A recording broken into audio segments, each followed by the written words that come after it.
Okay, everybody, this is Mr. Lankin coming to you with some new knowledge. We are starting a different chapter today because we are done with our obligatory access doings. We are now going to start learning more about PowerPoint. PowerPoint is the program that allows you to present information on a screen behind you for the purpose of people who are listening to you talking. Now, why do we do PowerPoint presentations? Why do we put this information up there on the board? Well, everybody look at me real quick. So people are what they call visual learners mostly. How many of you guys have taken that online test where it talks about how you like to learn, and if you had a choice about learning something, you would do this and that, and then at the end of it, it gives you like one of those three types of learner styles that you are? How many of you guys got the visual learner? Okay, so like 3 people at least. Yay. How many of you guys got auditory learners, listening type learners? Any listener type learners? Okay, so like none. And how many of you guys were like super duper kinesthetic, gotta be touchy feely kind of learners? Nobody in. Okay. So more people need to take that test, and actually that's something that we can do in this class because it helps you learn your learning styles. But the idea of the thing that most of the time I've seen in those tests is most everybody, like 70 to 80% usually, if we all take the test, 70 to 80% of us are going to be mostly visual learners. I did a little experiment this weekend, or last week. I was trying to remember this place that I used to go to all the time whenever I was in Orlando, Florida. And trust, like, when I was in Orlando, it was like 1994. Okay? So that's a really long time ago. 1994 is about 25 years ago. And I was in Google Maps, and I was tracing the path down Google Maps to drive to the place that I would always go. And based on visual clues, I remembered exactly where it was that I needed to go and what it was that I needed to do and where I needed to turn. Okay? 25-year-old knowledge still in my brain because I'm a visual learner. Now, if I had to tell someone how to get there, and someone would or someone would tell me how to get there and I had to listen to them do it, I would have a lot tougher time remembering what it was. Like, there were people in the nuclear power program 25 years ago who were telling me very important things about how not to blow up the nuclear reactor, and I don't remember any of it. I don't remember any of that stuff, but I do remember how to get to my place that I wanted to go, because it's visually in my head, because I remember seeing all of the sites and finding all of the little landmarks. Okay? And I was able to find where I was going because I'm a visual learner like most other people. Now, I see that you guys are listening to me. And there's maybe 2 of you that are still looking at me and paying attention to what I'm saying. The rest of you are starting to zone out because I'm talking. Okay? You have nothing to do with your eyes, and it's killing you right now. Okay? PowerPoint solves that problem. PowerPoint, everybody focus back on me real quick. Look, my fingers are going, yay, woohoo. PowerPoint solves that problem. It's especially bad when you have the mask and you can't see someone's mouth moving. It really messes with the visual learner because now you can't even look at lips moving. PowerPoint solves that problem by allowing you to have things behind you on the board that can be seen, that people can focus on, okay? And it also helps the learning process by giving you 2 ways to get information moving into your brain. 1, through the visual path because you're reading it with your eyeballs, and 2, with the auditory path because you're hearing me talking about the things that I'm talking about. So that's 2 ways that I'm getting into your brain if I use a PowerPoint slideshow while I'm talking. Okay? It gives you something to focus on. Now, you may be saying to yourself, Mr. Lincoln, you're full of beans. This is nonsense. PowerPoints don't make a difference. Blah, blah, blah. I say nay, nay. You know how I know? Because when I got out of the Navy, I had to get a job. And the first job that I got out of the Navy was I was a supervisor on 2nd shift at an envelope making plant. Okay? And they were like, well, you were in the Navy. Did you do like safety stuff or things like that? And I was like, yeah, I was a safety petty officer. It was my job to make sure that everybody knew where the safety equipment was and how to do stuff. And they were like, well, okay, cool. So we have a problem with our safety department. We got a real low score. We got like we got a 175 last time because we had a bunch of accidents, and like nobody really knows what to do about it because we keep training these guys and they keep not knowing what to, like they keep getting in accidents and stuff. And I looked around, and I don't want y'all to take this the wrong way or anything, but I looked around at the workforce of my new place of employment, and it was a very diverse workforce. And I don't say that as a bad thing, but I do point it out because there are different kinds of people who learn different kinds of ways and have different kinds of, shall we say, understanding of the English language. Okay? I had, old white dudes. I had young black dudes. I had Vietnamese immigrants who came over like after the Vietnam War and their kids who had lived in America. I had a Chinese guy who was great. That guy could fix anything. I had some guys from Mexico. I mean, not like Mexicans who were like from Texas. I mean, like Mexicans. I had a guy from the Dominican Republic who was even further south.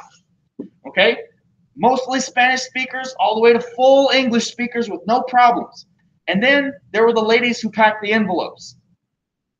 And some of them were like decently educated people, and some of them were, I don't know how they got through high school. Because holy smokes. I'm not trying to be mean. I'm just showing you like there was a range of learning styles. There was a range of abilities. There was a range of linguistic abilities, the ability to even understand what I was saying. Okay? And I needed to reach all of these people. Okay, with their varying degrees of intellectual ability, linguistic abilities, in general, and actual cultural touchstones. Some of these people had like absolute disregard for certain things, and other people were like, "Oh my God, I can't believe you guys even do that." Okay, it's like, trust me when I say, I forgot the Eastern European immigrants from the former communist countries that were controlled by Russia. There were a bunch of guys from Yugoslavia, and I don't know if you know much about what used to be Yugoslavia, but it's made up of a bunch of countries that are not together anymore. And boy, do those people hate each other. They fought civil wars back in the 90s to not be part of the other guys' countries.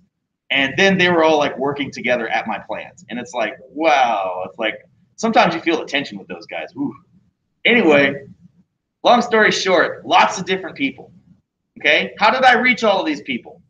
First off, I made a PowerPoint with the information that they were just giving in handouts, because you know what? Not everybody reads the handout. Number two, there are ways to make the things move and shake in the PowerPoint that keeps your attention. For the short attention span people, I made things that moved and shook. Number three, I dumbed down the language a little bit for those that needed it, but also provided some extra detail for those that could handle it. Number four, for those that really couldn't handle it, I just did pictures. Like, for example, I took a picture of a guy walking. Like, he was walking, and it's like I just had him like pose there. But on the floor, I had like a little puddle of like water that I poured out onto the floor, and I took a picture of that. And then I took a little no sign, like the little circle with the line through it, and I just went like, don't do this. And for the people that didn't speak English or really had a problem with reading quickly and couldn't get that knowledge by reading, that picture that conveyed the message, right? I mean, think about it.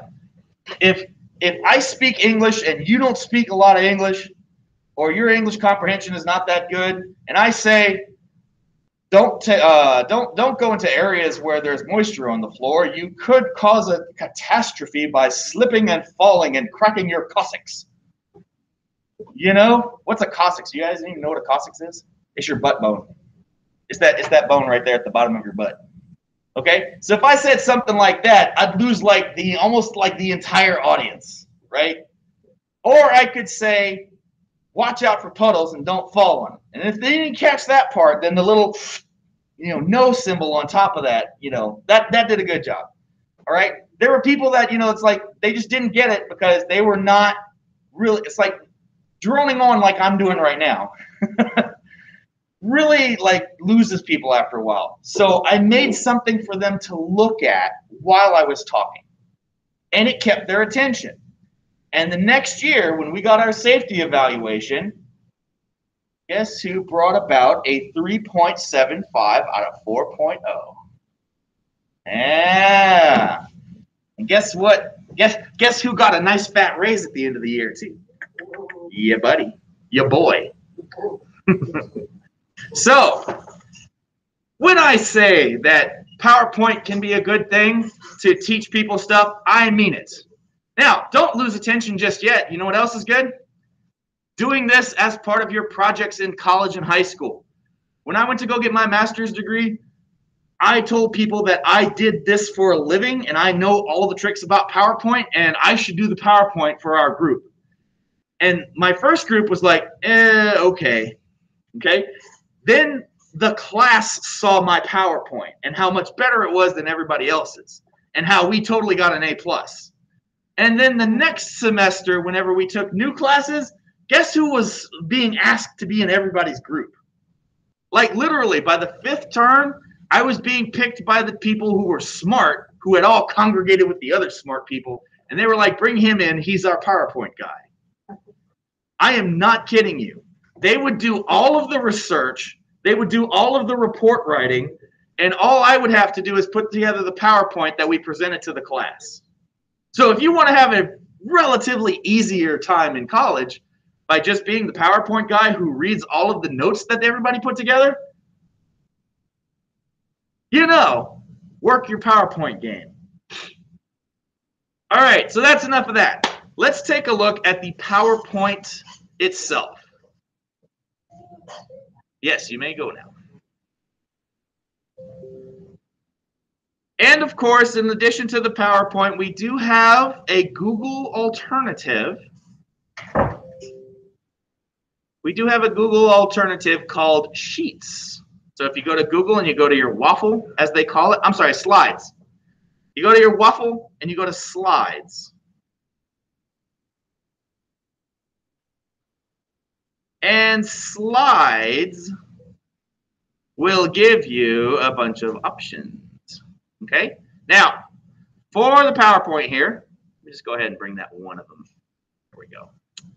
That tab there. All right, I'm going to flip back and forth between the two.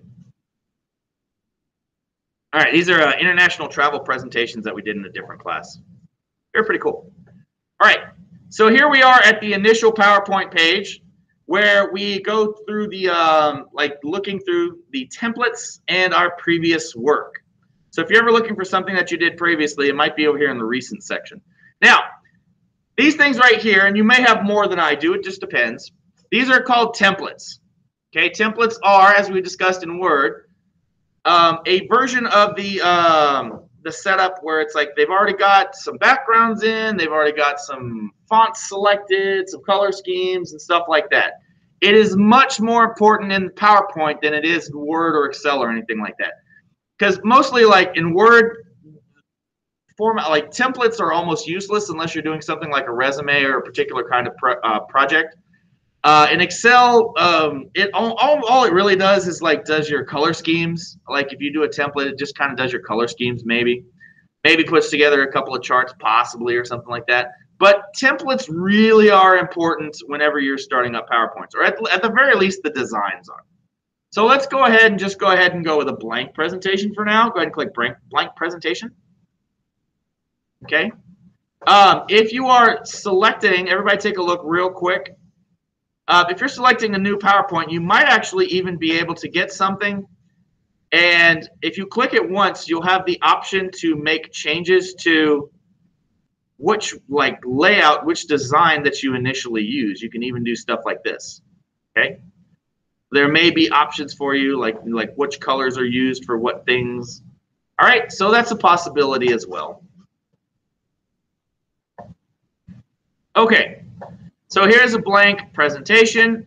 In slides, for a new blank presentation, you're going to go and click on the plus. And then you can create new presentation, or you can choose a template from this little template selector here. So I'm just going to click to get a new one.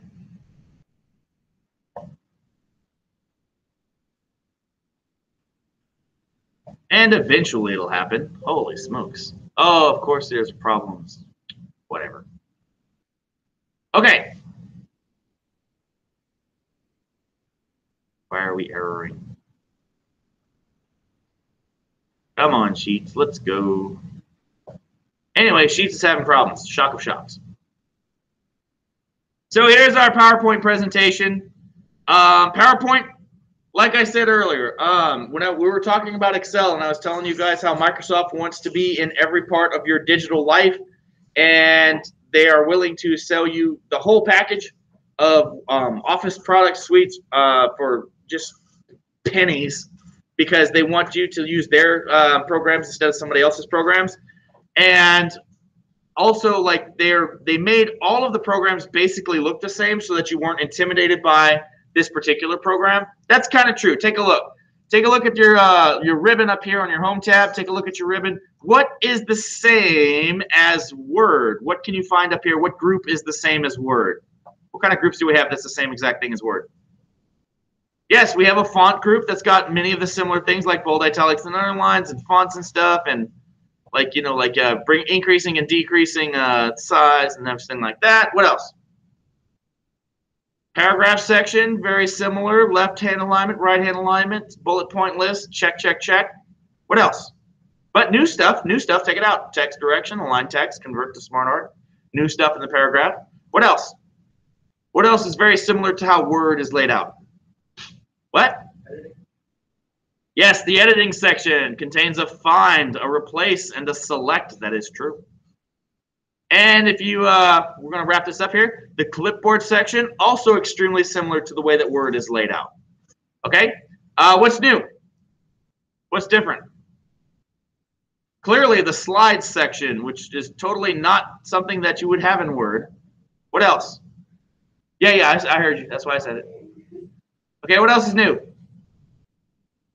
Look, there's a drawing section for shapes and outlines and whatnot. Cool. Now let's take a look at our tabs. Similar tabs. The Insert tab, we had one of those in Word. A Design tab that talks about our themes and variants and stuff.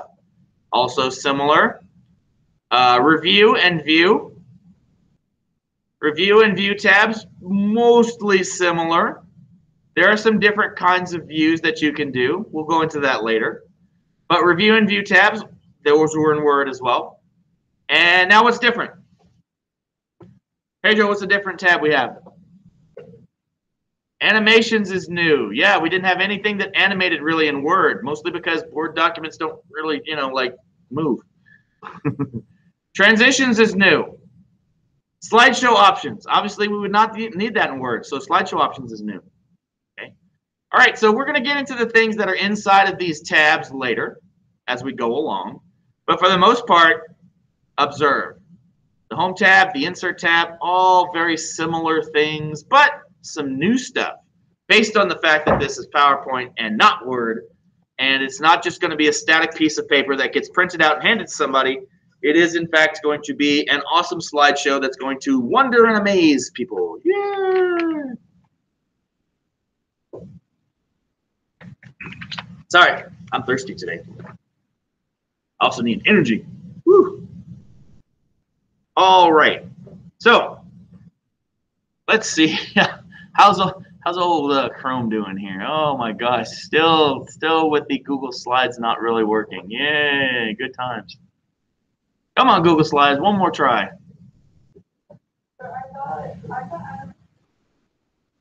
It is.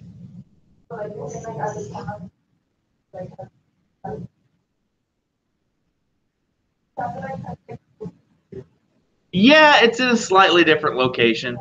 Okay, so what you're going to find out about slides, which we can't see now because it's obviously, because of Murphy's Law, not working right now. Let me see if I can pull up an old one. Hey, look. All right, we finally got one. Very similar in layout. Now, take this for example though, take it at its word. Some PowerPoint features can't be displayed in Google Slides and it will be dropped if you make changes. So even Google Slides is upfront about the fact that it's not as good as PowerPoint. And it's basically like that, just the same way that Word and Sheets were the same way. It's like it basically says, it's like, hey, I can't do everything that they can because I'm a different kind of program with a different kind of need. Okay? There are like effects, animations, things like that that Google Slides just doesn't know how to do. So if you transfer a PowerPoint into Google Slides, it might not be able to do everything that you want. But what it does have is kind of the same thing here where you got stuff on the side, which is your thumbnails, which shows you generally what's going on each one of the slides. You have your work area with your slide the same way as you do in Google Slides. But where Microsoft has decided to go with tabs and little pictures of what's going on with these, Google Slides does it the old-fashioned way with drop-down lists. Okay, for example, you click on the Insert tab, and you just have a drop-down list of things that can happen. Okay. Blah, blah, blah, blah. So, for example, Brianna was talking about how animations. I don't see, like Google Slides, how do you do animations? Well, you got to click on something, and then you insert an animation. Okay, and then you get a little box off to the side here with a lot of different options. Does it have all the options? No. Google Slides does not have all the bells and whistles that Microsoft PowerPoint does. Now, we will learn PowerPoint because that's what we test on. If we have time and we get to the test, we learn PowerPoint for that test. But also, if you need to see something, you will have all of the options at your disposal. If I just teach you about slides, you won't know about half the cool stuff that can happen in Microsoft PowerPoint. Okay? But if I teach you PowerPoint, you can know everything that's possible, and then you can go to slides and be disappointed. All right, so let's go ahead and make a quick PowerPoint, real quick, real non-fancy, non-super duper, crazy stuff. Let's go ahead. First off, let's say my first PowerPoint. Now, if you don't want to get a spelling error, both P's in PowerPoint are capitalized. Both P's in PowerPoint are capitalized.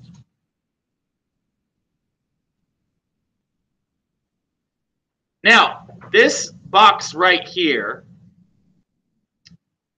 is called a placeholder, okay? This box also is a placeholder. You see the words here? Click to add subtitle. That's telling you what you should type here. Now, is it an absolute must you type in a subtitle?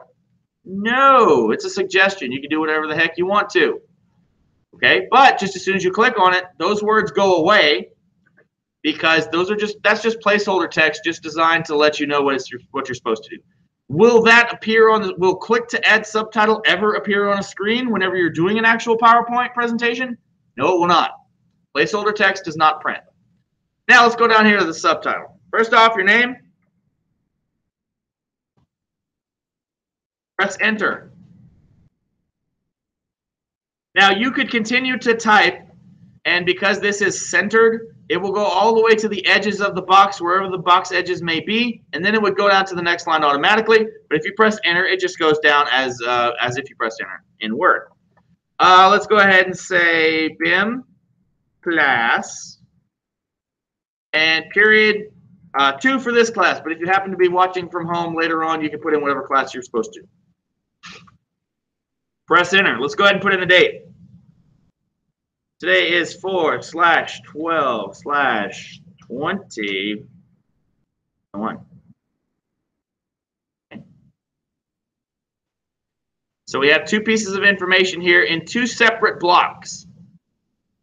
Now, observe the fact that if I press enter here on I've clicked into my first PowerPoint. Click on the end of my first PowerPoint. It is at the bottom of the box. Okay? Why is that? Everybody take a look up here at this thing called align text. You should have a thing called align text. If you're wide enough, you should be able to see the words align text. If you click it, you can see that there is a top, a middle, and a bottom option of where you put the text. So just like there's left, right, and center, there's also top, middle, and bottom, kind of like in Excel. Okay? Now, if I press enter though, it puts a new line down there.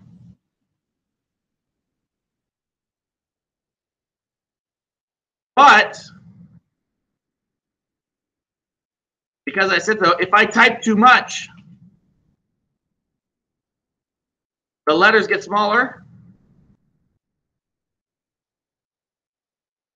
or go up. Okay. Now, there is a problem. Do you see the white area? This is the actual slide that will appear whenever you are presenting your presentation. Okay, the white area is the only area that will show up on the screen. If you go into the gray area, you are off screen and this will not be shown. Everybody take your left pinky finger, hold down Control on the left-hand side of your keyboard, take your mouse and scroll down.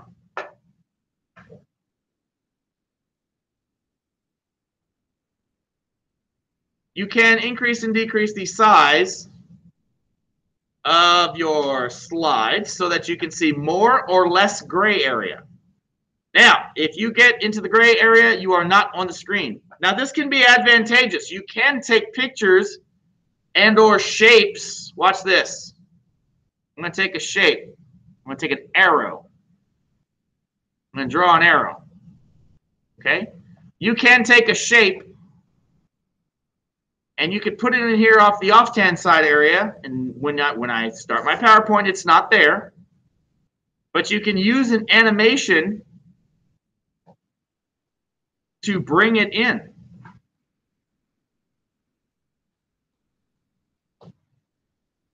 Okay. Turn this a little bit. There we go.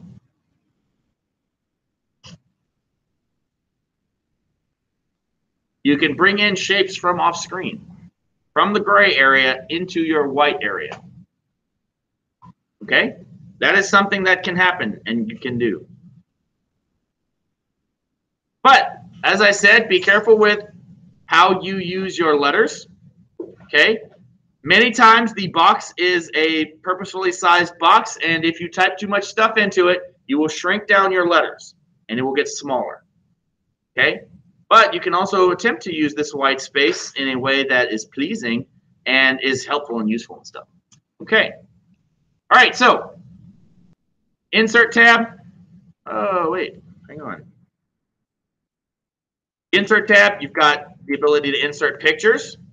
You've got the ability to insert a table if you need to like put some information out there. There's a special thing where it's like you can take multiple pictures and put in something called a photo album where it will show the pictures one at a time. Shapes, smart art, charts, comments, text boxes, new text boxes and things like that, headers and footers, which kind of sort of show up a little bit, word art, and what really got me over the top with all of my compadres in college, being able to insert audio and video. You can actually have audio that plays across all of the slides as you go along. It doesn't need to restart at every slide. It can be played across all slides. You can have like cool little background music going while people are looking at your PowerPoint. Okay? And you can also insert your little video clips of your cats, you know, like your cat things off the internet, or like, you know, people blowing themselves up by doing stupid stuff videos. You can put those into your PowerPoints and all that. That's fun too. I know how you kids are with your YouTubes and your internets. Yes, I'm being an old man on purpose. All right, now let's take a look at the View tab. Everybody go to the View tab real quick. Very important things to know about the View tab. Number one, you have Normal View, which is this one right here. Okay. Number two, Outline View gives you the outline list of like all the words that will appear in your PowerPoint.